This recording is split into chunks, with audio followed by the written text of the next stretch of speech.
As we come on the air tonight, President Biden is wrapping up an emotional visit to Uvalde, Texas, amid major developments in the investigation. The Justice Department says it's looking into the law enforcement response, in particular, why the shooter was not stopped sooner. During the president's visit, palpable anger, people shouting, "Do something." President Biden responding, "We will." The first couple visiting the memorial at Robb Elementary, where 21 children and teachers were killed by a lone gunman Tuesday. Dr. Biden placing her hand on each photo, both pausing to honor the individual lives lost.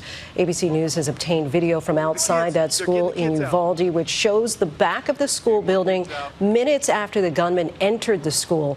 A scene of confusion and chaos when multiple federal agencies arrived at the school. Tactical teams were made aware of an order not to enter the classroom. Eventually, the federal officer in charge gave the order that allowed federal agents to breach the classroom and kill the shooter. Tonight, crowds gathering at this Uvalde memorial. We have team coverage tonight, beginning with ABC's Marcus Moore, who leads us off from Uvalde. Tonight, President Biden confronted with the community's mounting frustration in Uvalde, Texas.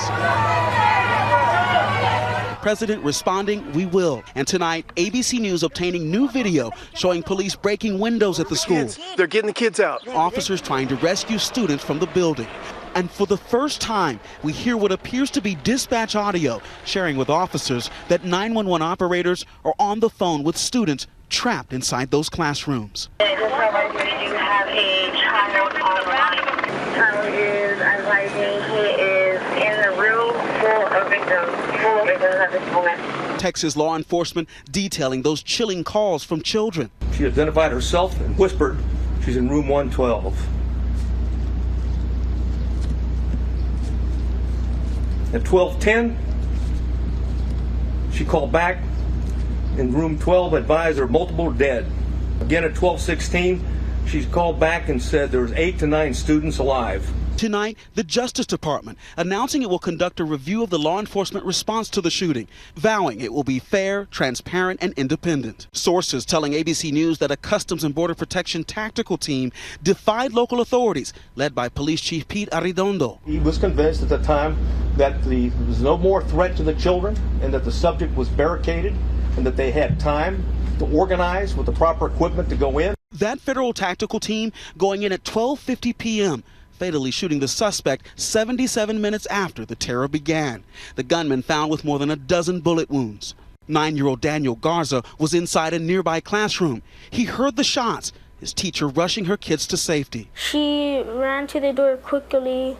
She got her key, she broke the key in, and then she was running because she got shot, and then she just dropped on the floor, and then she was playing dead. Daniel recounts seeing the gunman stalk the halls. I could see where he's staring at people through a little window in the door.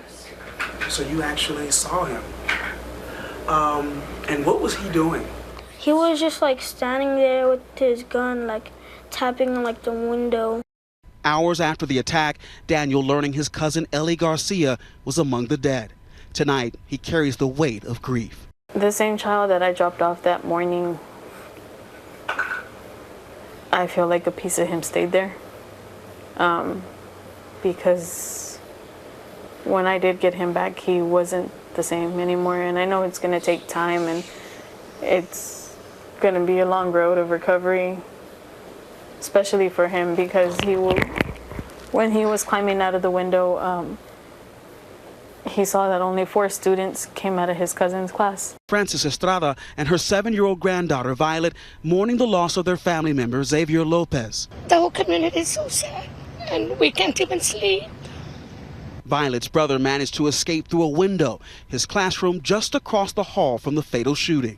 I was so scared that if my brother got shot, I was going to be so worried about him, but he didn't. Just so difficult still to comprehend. Marcus Moore joins us now from the scene in Uvalde. And Marcus, I want to go back to that powerful moment today, the president confronted by that emotional crowd. What's the feeling on the ground tonight? Lindsay, people here in this small town, they are still hurting. And we have watched, even right now, just behind me, a constant stream of families coming here to Robb Elementary to leave flowers, to pay their respects. And what they really want are solutions, whether that is gun control or more security at the schools, whatever it takes to keep this from happening again. And Lindsay, the first funerals for the little kids who lost their lives here are planned for tomorrow. Marcus, thank you. Hi, everyone. George Stephanopoulos here. Thanks for checking out the ABC News YouTube channel. If you'd like to get more videos, show highlights, and watch live event coverage, click on the right over here to subscribe to our channel. And don't forget to download the ABC News app for breaking news alerts. Thanks for watching.